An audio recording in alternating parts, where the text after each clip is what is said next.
Hello, good morning and welcome to Sports Central. Returning on your screens the day after we saw another glamorous night of European action, and that was action where Crystal Palace were once again crowned another champion. This time around not in England but in Europe. Oliver Glasner signing off in fine fashion, and it looks like it might just be quite another emotional time for Crystal Palace, especially the last 12 months being one of the most successful months in the club's career. We'll take a look at what happened last night in that glamorous European night of action. We'll also be looking at other conversations this particular morning.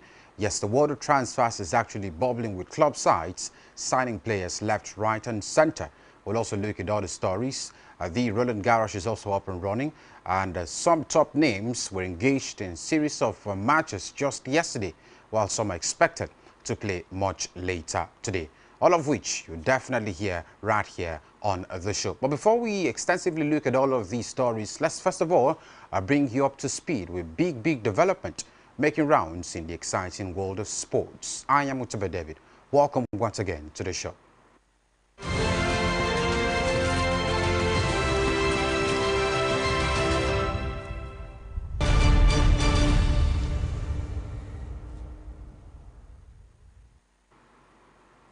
We begin the conversation from home, where we hear that Kenya on Wednesday hosted a World Athletics Inspection delegation for a site visit to the Nyayo National Stadium and Karasani Stadium in Nairobi as part of the country's bid to host the 2029 World Athletics Championships. The delegation toured the two facilities, inspecting key areas including the athletics tracks, grandstands and other sporting infrastructure.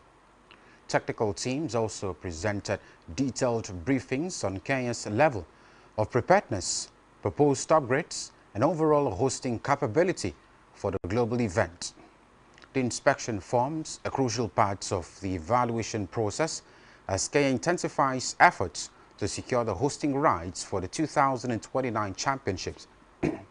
Kenya's bid underlines the nation's rich athletics tradition and ambition to become the first African country to host the World Athletics Championships. The East African nation has produced some of the world's greatest middle and long-distance runners and remains one of the powerhouses of global athletics.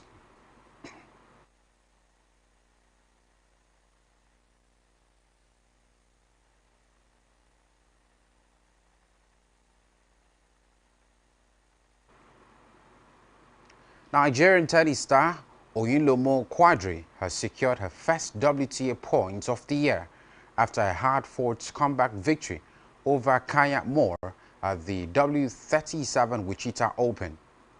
The former Nigerian #1 rallied from a set down to defeat the American 4-6, 6-2, 7-6 and book a place in the next round of the competition. Quadri showed great resilience throughout the encounter, recovering after losing the opening set before dominating the second set to force a decisive third set. In a tense final set tiebreak, the Nigerian held her nerve to sit and seal an impressive comeback win and continue her campaign in Wichita. Away from that, world #2 Elena Rybakina suffered a surprise second-round defeat by 55th ranked Yulia Stratuseva on the biggest French Open upset so far. Despite winning the opening set, Rybakina looked far from her clinical best as Stratusova mounted an impressive comeback to win 3-6, 6-1, 7-6. Known for her big serve and precise hitting, reigning Aussie Open champion Rybakina committed 71 unforced errors and landed just 53% of her first serve. It is the first time Kazakhstan's Rybakina has failed to reach the third round of the Paris Major since 2020, while it is her earliest exit from a Grand Slam since the 2024 Australian Open. Rybakina's early exit also means Aryna Sabalenka will keep a world #1 ranking regardless of a result at Roland Garros. The 26-year-old needed to reach the semi-finals to be in with a chance of ending Sabalenka's near two-year reign at the top of the rankings. Away from that, the federal government has approved a sweeping package of sports infrastructure projects across the country, with the Moshood Abiola National Stadium in Abuja set for a major overhaul as part of efforts to return Nigeria's facilities to international standards.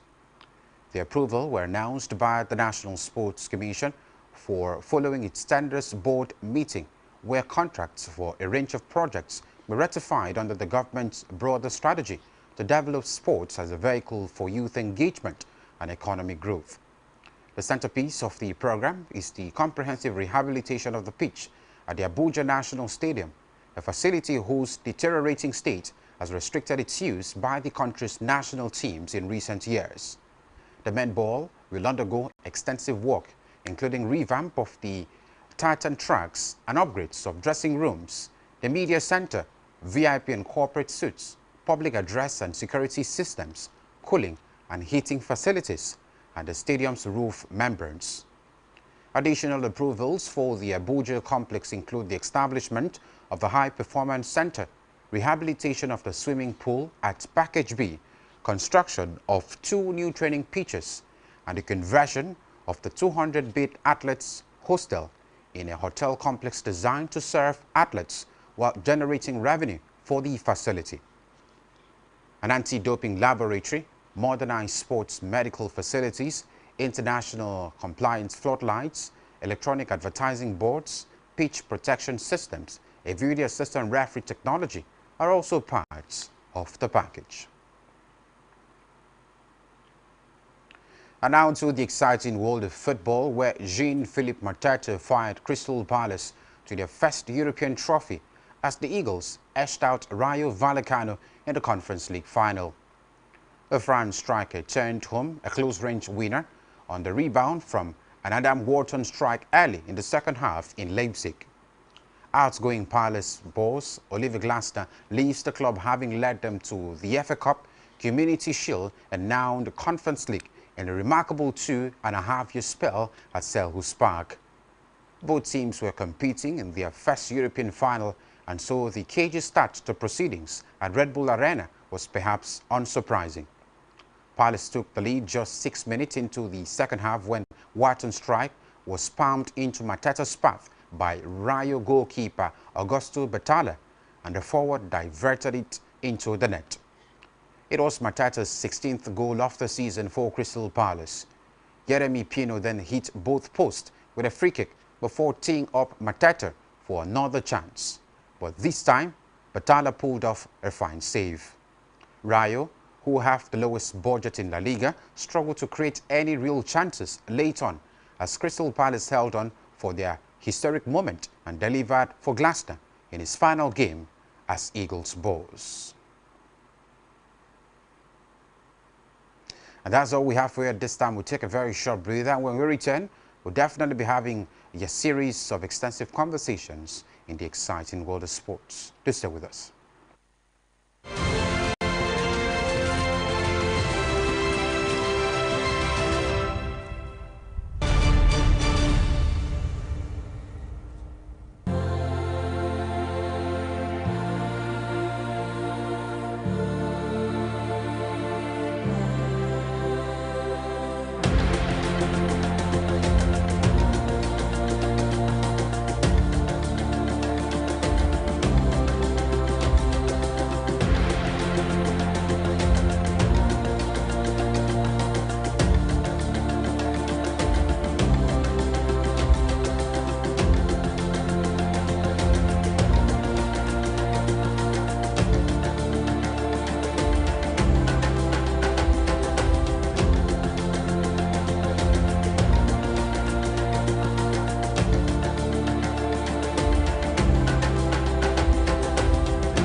Today to be back to talk about interesting stories around the world. It is Sports Central, and my name is Blyden Kim on Sports Central today. I will get to look at increasing a talking point that builds a conversation even further. A part of the conversation would definitely be about Crystal Palace winning the Conference League. And for the first time, we're talking about momentum for Crystal Palace. It all started when Oliver Glasner came to the side. February 2024 added up the number, 3 titles now. In 164 years, Crystal Palace had not won anything in their existence. But that's what we talk about when a champion gets to a side, it changes the narrative. Furthermore, the Roland Garros is taking center stage, getting to a heightened level. We're talking about some key games that are taking place in that. We'll give you details of all of it, partly from the world of football. It's always going to be the battle at Real Madrid in terms of Florentino Perez, the standing election, and many talking points around it. Who would be the president of Real Madrid and what next? Would Jose Mourinho continue in that chess to go to Real Madrid? Would be something to really talk about in the course of it, and a multiplicity of all the stories that come from the world of sports. Well, to David, good morning. So good to see you today. Delighted to be back. I think I'm quite delighted about how it turned out yesterday, especially for Crystal Palace. What a time to, of course, sign out, especially for Oliver Glasner. We're talking about 2.5 years and already about 2 major trophies for the side, and I think he should go down as one of the best managers in Crystal Palace books. Oh, and not necessarily one of the best, definitely the best manager in the history of Crystal Palace. They've not won anything, and the manager comes in and they've won 3 titles. Now let's start from other talking points, other sports. Before we get to talk about football stories and the state of Crystal Palace, we'll start with the fact that Kenya hosting World Athletics Inspection Delegation. Well, multiplicity of conversation would be attraction that comes with it, especially a big tournament like this when you're about to host them. Always going to be something to talk about, as Kenya on Wednesday hosted a World Athletic Inspection Delegation for a site visit to the Nyayo National Stadium and Kasarani Stadium in Nairobi as part of the country's bid to host the 2029 World Athletics Championship. Whatever, David, it's been about a different total 2 facilities, in particular inspecting key areas including the athletics track, grandstands, and all the sporting infrastructure. I mean, I would say World Athletics coming to Kenya, something interesting. I think it's quite good, especially because I can't recall the last time an African nation hosted a big competition as big as World Athletics. So if we're actually having Kenya showing some signs of seriousness and intentions to host us, then it's a major boost specifically for Africa as a continent. Over time we've always talked about the very fact that Africa, rather, not just Nigeria, they're way behind in terms of infrastructure, because when you're hosting a competition as big as a World Athletics, you need infrastructure, you need, of course, hostels, you need all of these to be put in place, and I think Kenya are actually ready for this. It is one thing to show intention, and it's also another thing to ensure that whatever you're building should be at that standard, and that's why we're having the inspection at the moment. And I also think if they successfully host the World Athletics Championship, it should also be a pointer to the very fact that other African countries can actually do it. It's just about setting your priorities right, and then we already know many African countries can do it anyway. We've not seen in recent years. That's another conversation. So probably the other angle that comes with it would be about the beating right in terms of the quality of athletes that you have, because one thing is for you to host this tournament, the other one, you have to participate in it. Especially when you look at Kenya as a nation. Track and field have been absolutely fantastic, absolutely especially long distance races. For example, if you say Nigeria hosts World Athletics competition, it doesn't ring a bell, because how many Nigerians will participate in it at a heightened level? But from a Kenya's point of view, and because we talk about the fans also coming, apart from the facilities in there, and being quite deserving. But Kenya, a fantastic nation when it has to do with athletics, moving even further in terms of hosting rights. 29 is still a time to look forward to. Remember, they'll be hosting the Nations Cup, 2027 Nations Cup. So a build-up and preparation that stretch even further to 2029. The biggest question from an African point of view has always been that of sustainability, maintaining the facilities after putting in the work, putting in investment to have these facilities. Usually the big question at the end of it. So it's not just about hosting a tournament or bidding for a tournament. After hosting it, what happened next? Because that's a conversation. There's also one thing to, of course, maintain those infrastructures, not just abandoning them, and of course you feel it's all done and dusted. What happens the next time you have intention of hosting a major tournament, not just at the international level, but may actually be on the continent? Recently we're talking about the African Athletics Championship hosted by Ghana. The other time, don't mention. Or what's that terrible in Ghana African Championship? So you understand that if you do not have those things in place, it will be a big embarrassment to you as a nation. So we go back to what we're talking about. It worked in tandem. Yes, you have the facilities in place, and the facilities being used.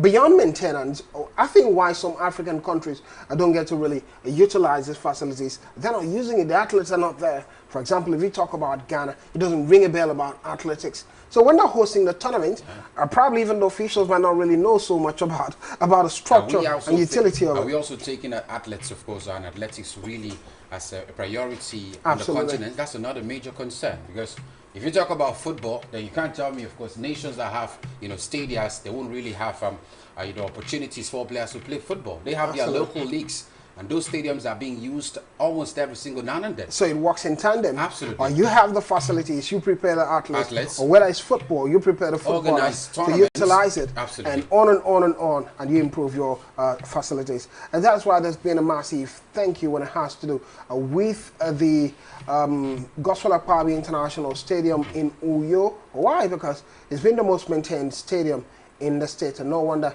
In Nigeria, you're talking about the states. Forgive in Nigeria. me. I'm in the states, the nation Nigeria. Absolutely. And no wonder CAF always approving just that stadium. It would be a continuous conversation to talk about in terms of sustainability and development of stadia, but we'll go on a quick break, and when we're back, a conversation continues even further from other sports before we navigate into the world of football.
Welcome back to Sports Central. My name is Blyden Twitter with me for company. Functioner are not available today. It's basically what it is. Had to go for some businesses regarding sporting activities around the world, but some days are like that. But let's get to the key talking point then. Still talking about Nigeria's point of view in this one. A Nigerian tennis star Onyinlomi Kadri has secured her first WTA Point of the Year after hard-fought comeback victory over Kaya Mo at the W35 Wichita Open. We'll talk about it, not so popular. We're talking about this one, but from a Nigeria's point of view, quite good at least. She's putting us in the mark first, and former Nigerian #1 rallied from a set down to defeat American 4-6, 6-2, 7-6, and book her place in the next round of the competition. Simply, I want to use the word massive, but not so massive, but good. Something just going through my mind. The first port of call was that if she's a former world #1 in Nigeria, that it doesn't ring a bell. It certainly is a picture to the very fact that we're way behind in terms of tennis. Tennis not so popular in the country. And I think it's something we should prioritize. It's not just the country. I think it's really in Africa. Yeah, in Africa. But one thing, of course, I've actually learned from Africa over the years is the fact that it takes one nation to start something, and the others would follow. Look at what's happening in Morocco at the moment. It spreads across. Other nations would definitely want to follow. And I think for tennis as well, it is also something we should also prioritize. It's not just about football. Every now and then we keep talking about football. Maybe we talk about athletics, but what happened to other major sports? Well, good for Quadre. At the moment, we're also looking forward to her progress, because I think she's actually behind in terms of you know, when you're actually getting your first points at this stage of the year, it certainly means you've been struggling all through the entire duration from the start, the first half of the year up until now. So progression is what we're looking forward to at the moment, and we just hope that would the next couple of years we should be able to have, you know, many Africans, especially in the WTA tour, the ATP tour, and all of that. You know, about a few 2 years ago, we were talking about one African at the top echelon of WTA, you know, competition, and unfortunately, she hasn't really been consistent due to some injury worries left, right, and center. But has also halted her career. So if we actually have more Africans in the WTA tour, be it in the junior career, before we talk about the senior, you know, WTA tour competitions, if we have more numbers, then that would definitely show that to a large extent we're also improving as a continent.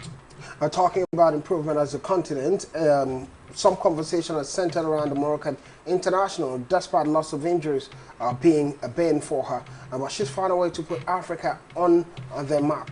But the concern is how many other Africans are following suit. Recently, we've talked about young stars from a Nigeria's point of view are trying to qualify for the main event, especially at the youth level. So progression upon progression, the spotlight in the world of tennis beginning to come to Africa. Well, quickly, let's go into the main event in tennis now in French Open. What we want to talk about as Novak Djokovic passes his rotor test to reach Roland Garros around of 3. Well, to with the big man, in recent times, we've seen a selection that's come with Roland Garros, rather not Roland Garros, the selection that comes with all the tennis games that he's participated or the ones he's refused to participate because of age. But finally, a big superstar finding the balance at the Roland Garros. I think he's done quite well in the first 2 rounds of the Roland Garros. Although he was a little bit shaky in the second round because he was strong by in the first round, a little bit shaky in the second round. And now talking about the third round of the competition, doing really well as well. There were some signs of the very fact that he's also struggling, he's aging as a matter of fact, because at some point, Roya also showed signs of a comeback, but the experienced Novak Djokovic still stood still in all the sets, and that certainly shows last year and shows, you know, the man experience going even forward. But I think at the moment that we do not have Carlos Alcaraz, who's the defending champions of the Roland Garros, it's been clearly stated Yannick Sinner is a clear favorite for this one. I don't know whether I can actually put Novak Djokovic in there as well, because when I look at I was the about quality, to ask that. Yeah, when I look at the quality of all the players, they are meant to, of course, receive shockers. Just yesterday we were talking about, you know, Daniel Medvedev being booted out of the competition. Not surprising. They play in the top 8. They play in the top 8. Now, sometimes Daniel Medvedev is like that. Absolutely, that's quite expected. But not Novak Djokovic. Yeah, same thing could happen to the likes of Alexander Zverev, Stefanos Tsitsipas. We've seen them in major ATP tour level competitions this year being knocked out by not so top names. So I can actually put Novak Djokovic in there for a man who's also gunning for the Roland Garros. I think the man is quite ready. He just take consistency and the man stay in top form, avoid injuries, and maybe never can tell through to the semi-finals and the finals. And fairy tale continues. If he get this one, maybe should be his last year in tennis. Well, Troy David talking about the fairy tale continuing in that direction, and quickly the likes of Rafael Nadal also winning at Roland Garros in 4 sets. We talk about Fonseca, the Brazilian international, rallying from 2 sets down, 2 set, Djokovic a blockbuster. So let's go back to the Djokovic conversation now. We're having Fonseca, maybe not in the biggest of form, but in terms of some of the players have really grown the last year, the last 1 to 2 years, it has to be Fonseca. And we know that Novak Djokovic is slowing down. This particular game, I had to struggle a bit to get to round 3 of this competition. But now against Fonseca, something serious. Expecting any shocker in this one for Roland, rather for Novak Djokovic? I think it's a very tricky game. Tricky in the sense that João Fonseca is pretty young, so he's also bringing some level of energetic and his flair to the game. And then we're talking about Novak Djokovic, who will be more or less relying on experience and not really about physical strength to, you know, take the young star João Fonseca. We've also, I think since the start of last year, we've seen João Fonseca also upset the big guns as well. So it is very possible to get the better of Novak Djokovic. But I think, of course, I really want to see Novak Djokovic not just end in the 4th or the 3rd round of the competition. The last 16, the quarterfinal, the semi-final is why I really want to see Novak Djokovic in this one. That's why I'm throwing the wide open. João Fonseca coming in with lots of energy. And I think it's really possible. If you have a very clinical João Fonseca it is possible to get the bets of Novak Djokovic. Well, it's always about possibilities moving even further. Let's talk about a man that Twitter evidence not really mentioned in terms of those that can pick the challenge in this one, Alexander Zverev. Well, Alexander Zverev is in passing. Yeah, in passing, yeah, but in terms of the challenge of going all the way, yeah, because we're talking about Yannick Sinner going all the way. We're looking at who can stop Yannick Sinner. Alexander Zverev over the years has always been near success syndrome. Yeah. We've seen him Grand Slams get into the finals, but not being able to niche it. And one would question... Or probably get to the semi-finals and gets injured as well. And gets injured at the end of it. It has always been near success syndrome. Near success syndrome. If I find Alexander Zverev in the final with Yannick Sinner, I'll be Yannick Sinner getting the in recent times, his biggest challenge has been Carlos Alcaraz. And when he gets to meet Carlos Alcaraz, either he's injured, Alcaraz beats him out. And now, no, Alcaraz in the tournament, maybe it could be one to really look forward to. Well, Zverev has aimed 550th tour level win. And so in terms of consistency, he's one of those big superstars in terms of numbers. That's why you always find him in the top 5 of the ATP rankings, because in as much as he's not winning lots of titles, he's always, of course, beating opponents, getting to the last 16 semi-finals of you talk about top 3, top 4 then. Yeah, absolutely. Top 5, because he's been pretty consistent. Yeah, Modi would actually picture him as a major threat to all the top opponents in this competition. But for a man who wins it, I do not think Zverev is part of the names. Well, to a David not giving it to Zverev, and we're moving even further. We talk about some of the superstars in this now. I see within the context of Roland Garros. I know why I keep using Novak Djokovic intermittently or necessarily.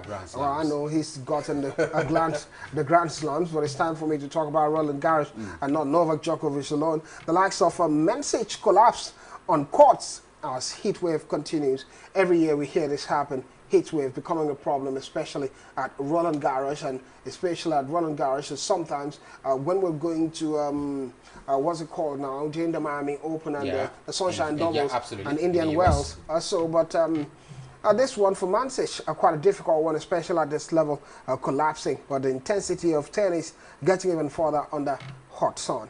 Well, quickly we'll dwell on it. Let's sorry Mancic in this. I hope that he recovers so well and quickly and even further in terms of performances and not be dehydrated. Let's quickly talk about the women's game then. It has to be with world number 2 Rabakina being beaten out in a biggest French Open upset so far. Well, David, I don't know how surprising it was for you. It goes back to the conversation about consistency. Yeah. For example, scarcely would you see Alexander Zverev, despite not being able to win titles, being booted out in round 2 of a major tournament. It's not going to happen. He's going to fight his way upward, probably, to get to the semi-finals of it before being booted out. But from a women's point of view, Ravikant being beaten so early.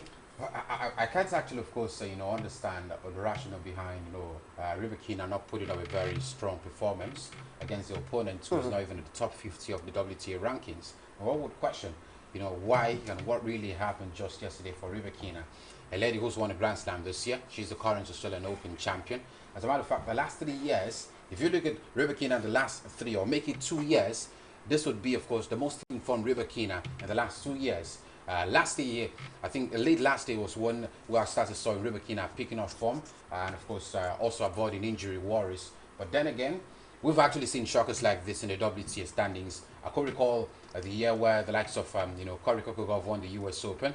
Late that year, we had, of course, a major upset by a player outside the top 50 as well. It has actually happened. That's happened to Igor Swiatek as well. So I'm just thinking this should be a one-off. But if it happened, if it's a recurrent issue, then it certainly means that Rybakina is actually not ready to fight for that #1 spot. Now with her being booted out, it certainly means wherever the likes of Irina Zabalenka, finish in this competition, she will still remain world #1. And that's what latches and shows that there is absolutely no competition for Zabalenka, and it is even very possible to finish the year as world #1 once again. And that shows you the stretch and the yards of weeks that Zabalenka has been, of course, a world #1. So I think it's also a wake-up call for others, not just Rybakina. Goff is there, Swiatek is there, Rybakina herself. They have to fight Zabalenka. Otherwise, it might just be more or less, of course, a monopoly between Zabalenka and the world #1 sport. Zabalenka and herself. Well, the conversation stands even further regarding this conversation in the world of tennis. One traction that's taken in the world of tennis is that just like football, things happen quickly and fast. I remember it was a similar talking point against the Polish international, Iga Świątek, To David, everyone clamored and talked about Iggy Fiantek and said probably she's monopolizing the sport. Absolutely. But getting to that point, recent times, Iggy Fiantek isn't doing so well. She's outside the top three. Absolutely. And it has to be Zabalenka and the rest of them pushing even further. A time will tell how far she can go and if she'll be the one to be world number one at the end of the season. I mean, while Iggy Fiantek navigates a tricky start to move past Bejic, similarly, Vitolina and the likes of Kostic extend Ukrainian winning streak at Roland and Garros. Is the thing about Ukrainians in this one. Absolutely. And Andreev's mindset has created a shift and sparks comeback win over Basil Ribera in Paris. The big guns are doing what they have to do, adding up the number and showing class and dominance at the end of it. But now we'll go on a quick break, and when we're back, it will be football stories all around the world. We'll give you details about the Unity Cup, and we'll get to talk about even further stories, preparation to the World Cup, which transfer speculation is taking over as Newcastle Gordon is set to join Barcelona. It will be a conversation. Don't go anywhere.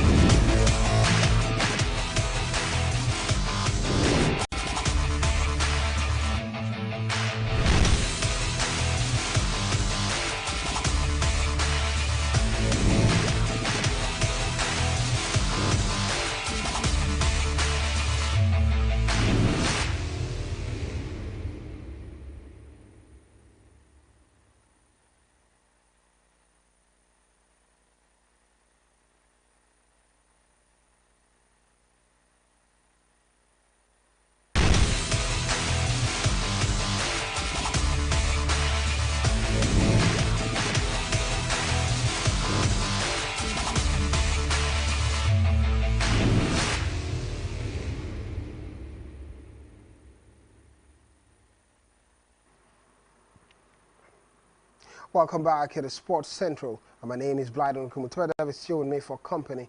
Going nowhere, ready for the talking point in the world of football. And football, here we go. And from a football point of view, today we're not starting from home. We'll start from Europe, where reports have it that Fulham have declined permanent deal for Samuel Chukwueze, the Nigerian international, who moved to Fulham Football Club. Well, it's here from home anyway. I moved to Fulham Football Club on loan.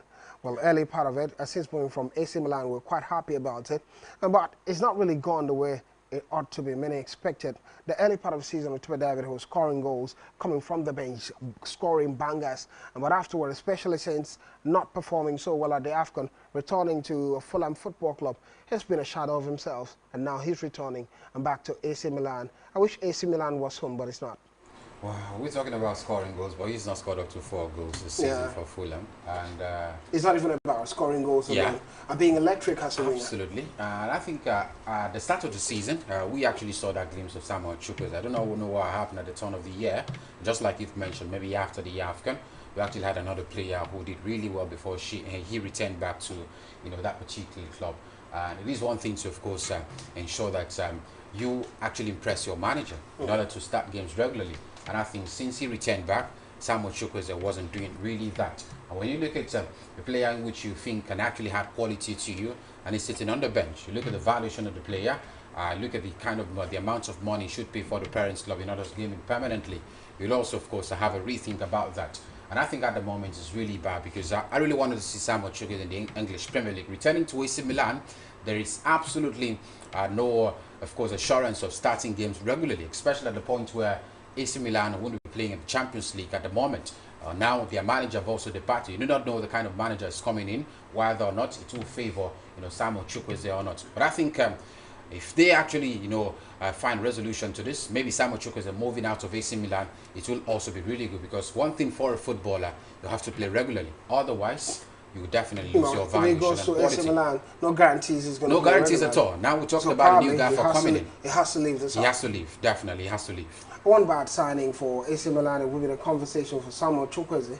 Since he had that injury crisis at Villarreal early part of his career, when he used to be called Starboy from a Nigerian's point of view, that ACL injury return, it's not been the same as Samuel Chukwueze, despite the fact that the last season at Villarreal, he was their best player, and that instigated the move to AC Milan, but it's not adding up the number for him. Let's quickly talk about another Nigerian in this regard. It will be the player for Millwall.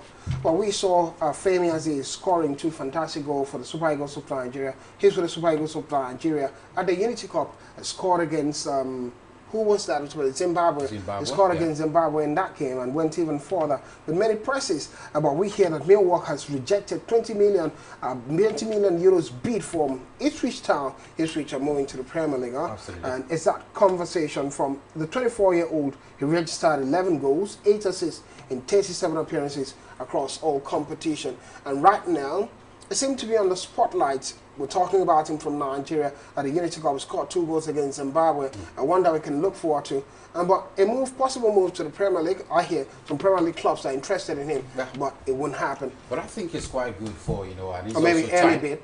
Yeah, early bid, because I think, you know, the parents love Millwall, value the player, I think, a little over 13 million euros. So if you want to really get it, then you have to, you know, put the money up there for the man. The numbers are really good for the winger, because we're talking about a man who's had 8 assists and 11 goals for a winger of that quality in the English Championship. Little wonder why he's attracting interest from several club sides. Personally, for me, I think Ipswich Town is really good. Not, of course, a really top team where you expect, you know, a big ambition in the English Premier League. It's just about some, you know, settling in well in that Premier League, and of course, cementing his status with Ipswich Town if he can do that. So I think a move to Ipswich Town for me, I would certainly say it's a good move for the man Aziz. From there, we could have to talk about staying one step further and moving to an evenly big club side, maybe in England as well. Maybe in England as well. Let's try to navigate towards the closure of the show, especially in sporting activity, a football talking point in this one. And the big one happened yesterday. We're talking about Crystal Palace getting that a trophy and victory at the end of it at the Conference League final. It was Crystal Palace showing class and dominance, and the big striker scoring the goal for them and making the numbers count against Rayo Vallecano, a Spanish side rather. But one key talking point has been the fact that in 164 years of their history, Crystal Palace had not won anything until February 2024 happened, when Oliver Glasner came to the side, coach of the side, and since then, first they won the FA Cup, afterwards they won the Charity Shield, and now encapsulating every of it for the manager that announced that he's leaving the side at the end of the summer. The fans are thanking him, and now they've won the Conference League. History being made, and it continues the conversation with Toby David about Premier League side, how good they are so far. How many cups now in Europe? They've won it. 2, Europa League, Aston Villa, Conference League, Crystal Palace. So never know what happens. We're waiting for Saturday. On Saturday. To see what happens with Arsenal, Paris Saint-Germain. It will be, of course, a game to look forward to. But congratulations to Crystal Palace getting this one. It almost looks as if it would have been quite a boring game, because the first half looked a little bit cagey, with both sides, you know, trying to, you know, be a little bit conscious of the fact that they don't have to concede as many goals as possible. Sides, anyway. And we're also talking about two inexperienced sides. Yeah, two average sides in the respective leagues. And we also know how Oliver Glasner structures his team. He structures his team to defend and then, you know, beats you on the counter. And that's why we had that KG game. But for Oliver Glasner, he has over time proven that he's a top and a quality coach. He did this with Eintracht Frankfurt, I think in 2021-2022 season, where he won the Europa League. Thereafter, went to Crystal Palace. Beating Rangers. Absolutely. Joe Rebo and Calvin Bassey at that time. So you look at the quality of Rangers at that time, and you look at the quality of Eintracht Frankfurt, one would have actually thought Rangers would be able to get that particular win.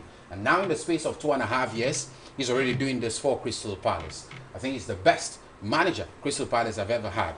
And what a time to leave the side. It becomes even more emotional because you're having a manager who's winning for you, and then suddenly he's leaving. But I just wish he goes to a bigger club than Crystal Palace. He goes to a bigger club than Crystal Palace. We're almost out of time. Let's see how we can manage the next 2 minutes in this one. And the very fact that the transfer market is set and talks are continuing, and we're talking about Barca agreeing £69 million. That is an equivalent of about 80 million euros plus a deal with Newcastle for Gordon. Hansi Flick has told Anthony Gordon of Newcastle, the English international, have told him, look, I want to make you another Rafinha at Barcelona. What possibilities it come with? Because right now he's battling that position with Rafinha. Massive. Remember before now, Hansi Flick was interested in and a huge gamble from Barca now. They couldn't get, what's it called, the player now?